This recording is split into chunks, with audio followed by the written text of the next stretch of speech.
Hello दोस्तों, कैसे हैं आप सभी। आशा करते हैं आप सभी अच्छे होंगे और अपनी पढ़ाई को सही से कर रहे होंगे। आज हम पढ़ते हैं क्लास 10th की मैथ का चैप्टर नंबर 1 वास्तविक संख्याएं। इसमें हम बेसिक से एडवांस तक सीखेंगे, मतलब जीरो से हीरो तक।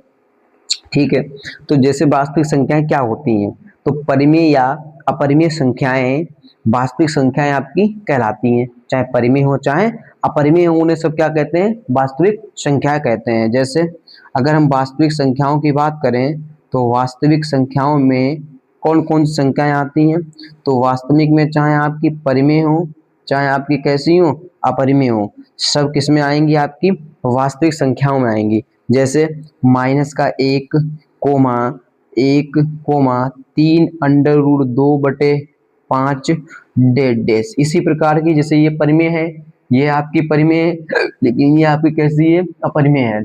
तो लेकिन चाहे परिमेय हो चाहे अपरिमेय हो, वो सब आपकी होंगी क्या, वास्तविक संख्याएं होंगी। तो वास्तविक संख्याओं को इस आधार पर हम लोग दो वर्गों में बांट सकते हैं। कितने वर्गों में बांट सकते हैं, दो वर्गों में बांट सकते हैं। नंबर पहला वर्ग आपका कौन सा आएगा, पहला वर्ग आपका आएगा, एक वर्ग आपका इधर आएगा, एक वर्ग आपका इधर आएगा, इधर। ठीक है, पहले वर्ग को हम लोग लिखेंगे, पहले वर्ग का नाम लिखेंगे परिमेय संख्याएं। क्या लिखेंगे, परिमेय परिमेय संख्याएं। क्या लिखेंगे, परिमेय संख्याएं। दूसरे वर्ग को क्या लिखेंगे, अपरिमेय अपरिमेय संख्याएं, अपरिमेय संख्याएं। ठीक है, क्या लिखेंगे, अपरिमेय संख्याएं। परिमेय संख्या में कौन कौन सी आएंगी, तो परिमेय संख्या में आपकी आएंगी जिसे हम P/Q के रूप में लिख सकें, जैसे कि माइनस की 1 कोमा 1 कोमा 3/5 कोमा डेड डैश। ये आपकी क्या हो गई है, परिमेय। अपरिमेय में कौन सी आएंगी, अंडर रूट जैसे 2 अंडर रूट 3 डेड डैश। ये आपकी क्या हो गई है, अपरिमेय हो गई है। ठीक है, अब हम इन्हें और थोड़ी आगे बढ़ते हैं और हम और समझते हैं कि परिमेय को दो प्रकार की संख्याओं में बांटा गया। कितने प्रकार की संख्याओं में बांटा गया, दो प्रकार की। तो पहली इधर और दूसरी इधर बना देंगे, इधर। ठीक है, तो पहली और दूसरी, पहली आपकी क्या हो गई है, पहली आपकी आ गई है पूर्णांक संख्याएं। कौन सी आ गई है, पूर्णांक संख्याएं। कौन सी आ गई हैं, पूर्णांक संख्याएं। और दूसरी आपकी क्या हो गई हैं, भिन्न संख्याएं। कौन सी, भिन्न संख्याएं। मतलब कि पूर्णांक संख्याएं क्या होंगी आपकी, पूर्णांक संख्याएं जो पूर्णांक के रूप में होंगी, लाइक दैट। जैसे एग्जाम्पल के तौर पे आपको समझाएं, माइनस के 1 कोमा 2 डेड डैश, जो इस टाइप से लिखी होंगी। और भिन्न संख्याएं आपकी कौन सी होंगी, जो भिन्न के रूप में लिखी होंगी, जिसमें अंश और हर होंगे आपके, इस टाइप से। ठीक है, ये आपकी क्या हो गई है, ये आपकी भिन्न संख्याएं हो गई हैं। ठीक है, इसके बाद हम लोग क्या करते हैं, पूर्णांक को 3 वर्गों में विभाजित करते हैं। कितने वर्गों में विभाजित करते हैं, 3 वर्गों में। पूर्णांक को हम लोग 3 वर्गों में विभाजित करेंगे। पहला वर्ग हम इधर ले लेंगे, पहला वर्ग हम इधर ले लेंगे। ठीक है, पहला वर्ग इधर ले लेंगे, दूसरा वर्ग हम इधर ले लेंगे, बीच में इधर ले लेंगे दूसरा वर्ग, और तीसरा वर्ग हम लोग इधर ले लेंगे अपना, इधर। ठीक है, ये 3 वर्गों में क्या करते हैं, पूर्णांक को विभाजित करते हैं। ठीक है भैया, करते हैं। तो पहला वर्ग आपका कौन सा होगा, धन पूर्ण संख्याएं, धन पूर्ण संख्याएं। पहला वर्ग कौन सा हो गया भैया, धन पूर्ण संख्याएं। दूसरा वर्ग आपका क्या हो गया, शून्य हो गया। क्या हो गया, शून्य हो गया आपका। क्या हो गया आपका, शून्य हो गया। तीसरा वर्ग आपका क्या हो जाएगा, ऋण ऋण पूर्णांक संख्याएं, ऋण पूर्णांक संख्याएं। ठीक है, एग्जाम्पल के तौर पे हम समझे तो धन में कौन सी आएंगी आपकी, 1 2 3 डेड डैश। इस टाइप की प्लस में होंगी, वो सब आपके काय में आएंगी, धन में आएंगी। शून्य में आपका केवल 0 आएगा, और ऋण में कौन सी आएंगी, जो माइनस में होंगी, 1 -2 -3 डेड डैश। ठीक है, इस टाइप से हो गया आपका। तो समझ गए आपकी कि वास्तविक संख्याएं आपकी कौन कौन सी होती हैं भैया। परिमेय और अपरिमेय को हम लोग क्या कहते हैं, वास्तविक संख्याएं कहते हैं। ठीक है, परिमेय और अपरिमेय को क्या कहते हैं, वास्तविक संख्याएं कहते हैं। आपकी परिमेय संख्याएं दो प्रकार की होती हैं, पूर्णांक संख्याएं और भिन्न संख्याएं। पूर्णांक संख्याएं आपकी तीन प्रकार की होती हैं, हमने सीख लिया है। अब हम सीखेंगे, अब हम क्या सीखेंगे, अब हम सीखेंगे परिमेय संख्या, परिमेय संख्या व अपरिमेय संख्या, अपरिमेय संख्या का पता कैसे कैसे पता कैसे करें, मतलब कैसे देखकर ही बता दें कि ये परिमेय है और कौन सी आपकी अपरिमेय है। ठीक है, कौन सी आपकी परिमेय है, कौन सी आपकी क्या है, अपरिमेय है।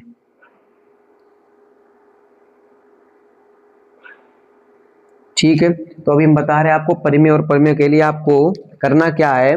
परिमेय और अपरिमेय अगर आपको पता करना है तो उसके लिए आपको निम्न तीन नियमों को सेटिस्फाई करना होगा। सेटिस्फाई का मतलब यदि आपके ये तीन नियम लग रहे हैं संख्या में तो वो आपकी परिमेय होगी, और तीनों में से अगर कोई भी एक नियम नहीं लग रहा है तो वो आपकी परिमेय नहीं होगी। पहला नियम है आपका कि संख्या P अपॉन Q के रूप में लिखी हो, P अपॉन Q के रूप में लिखी हो, पहला नियम। दूसरा नियम है आपका, दूसरा नियम है कि Q नॉट इक्वल 0, Q 0 ना हो। तीसरा नियम है कि P कोमा Q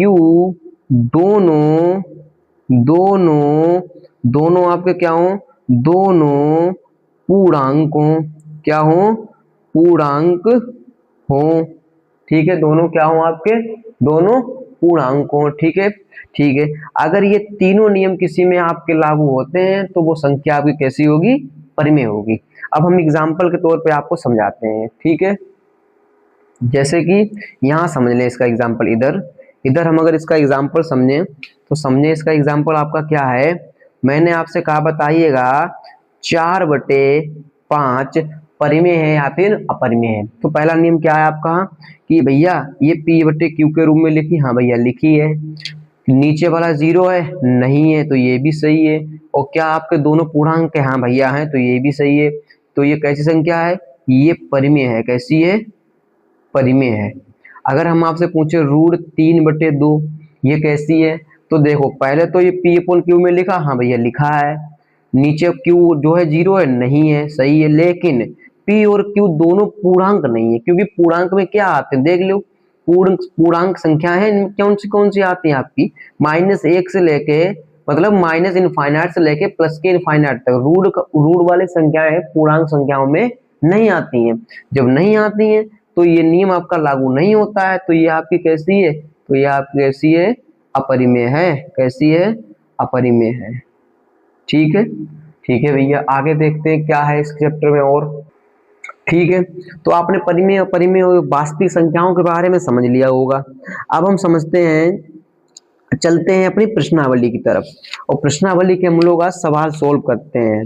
जो भी हमारी है प्रश्नावली 1A, ठीक है, तो उसके सवाल सोल्व करते हैं। देखते हैं क्वेश्चन नंबर फर्स्ट क्या है। आप पहला क्वेश्चन है कि निम्न संख्याओं को अभाज्य गुणनखंड के गुणनफल के रूप में व्यक्त कीजिए। मतलब हमें अभाज्य गुणनखंड करके उनका गुणनफल के रूप में उन्हें लिखना है। ये जो संख्याएं दी गई हैं, तो पहली संख्या आपकी कितनी है, 140 है। ठीक है भैया, 140 से देखते हैं कैसे सोल्व होगा।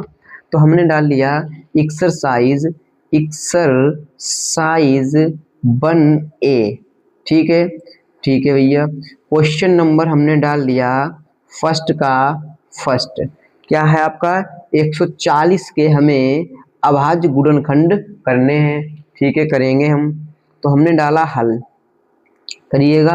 अभाज्य गुणनखंड का मतलब पता है, अभाज्य गुणन का मतलब होता है कि अभाज्य संख्याओं के द्वारा इसे काटना। तो काटिएगा 2 से, 2 सत्ते के 14, 0 आ गया। फिर 2 से काटेंगे, 2 तिया के 6 बचा 1, 2 पंचे 10। ठीक है, फिर 5 से काटेंगे, 5 सत्ते 35, फिर मैंने से किससे काटा, 7 से, 7 एकम 7। तो 140 के जो अभाज्य गुणनखंड होंगे वो कितने होंगे, 2 गुणे 5 गुणे 7।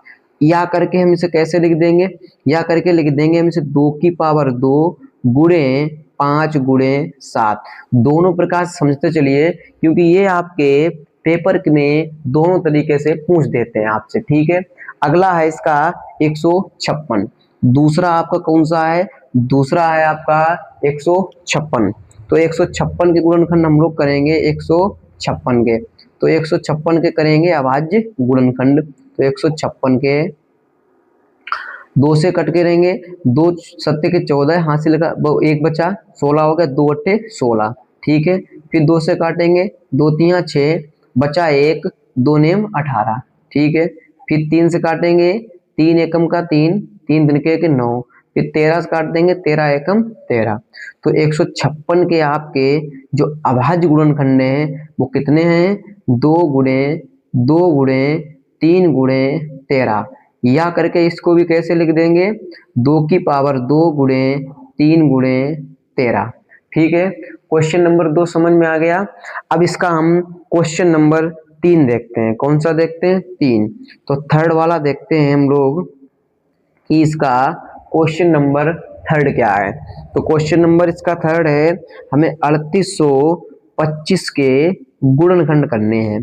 तो देखते हैं भैया 3825 के अभाज्य गुणनखंड क्या आते हैं। तो 3825, ठीक है, करिएगा। देखिएगा 3 से 6 पर 2 से तो होगा नहीं, क्योंकि लास्ट में 0 2 4 6 8 नहीं है। 3 से तो इनके अंकों का योग 3 से कटना चाहिए। 8 और 3 11, 11 और 2 13, 13 और 5 18, कट जाता, 3 से काटिएगा। 3 एकम के 3, 3 दूनी का 6, 2 बचा, 3 सत्ते 21, 3 पचे 15। फिर देखिए 3 से कटता है, हाँ करता है। 3 चौकू 12, 3 दूनी के 6, 3 पचे 15। अब ये 4 2 6 5 11 नहीं करता, 5 से काटिएगा। 5 अट्ठे 40 बचा 2, पचम 25। फिर 5 से काटिएगा, 5 एकम 5, 5 सत्ते 35, फिर 17 एकम 17। तो 3825 के जो गुणनखंड बने हैं हमारे, वो क्या बने, वो हमारे बने हैं 3 गुणे 3 गुणे 5 गुणे 5 गुणे 17। या करके इसको भी कैसे लिख देंगे, 3 की पावर 2 गुणे 5 की पावर 2 गुणे 17। ठीक है, इसको भी हम लोग ऐसे लिख देंगे। क्लियर है, ठीक है। इसका एक क्वेश्चन और समझ लेते हैं और बस इस वीडियो का फिर हम अंत करते हैं।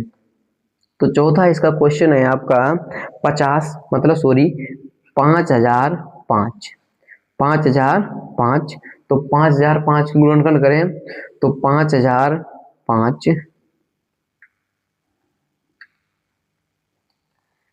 5 से काटे, 5 एकम 5, 0 0, फिर 1, फिर ये किससे कटेगा, 5 से कटेगा, नहीं कटेगा। 7 से कटेगा, हाँ कट सकता है 7 से। 7 एकम का 7 बचा कितना आपका 3, 7 चौक 28 कट सकता है। 7 से काटिएगा, 7 एकम 7 बचा 3, 30 हो गया। 7 चौक 28 बचा 2, 7 तिया के 21, फिर ये 11 से आपका कटेगा। 11 एकम 11 बचा 3, 11 तिया 33, फिर ये 13 से कट जाएगा। ठीक है, तो 5005 बराबर कितना मिल गया, 5 गुणे 7 गुणे 11 गुणे 13। इसको नहीं लिख सकते क्योंकि इसमें डबल बार कोई आया नहीं है। ठीक है, तो आशा करते हैं आपको ये वीडियो समझ में आई होगी। अगर समझ में आई है तो चैनल को सब्सक्राइब करें और वीडियो को शेयर करें और लाइक करें। ठीक है, धन्यवाद।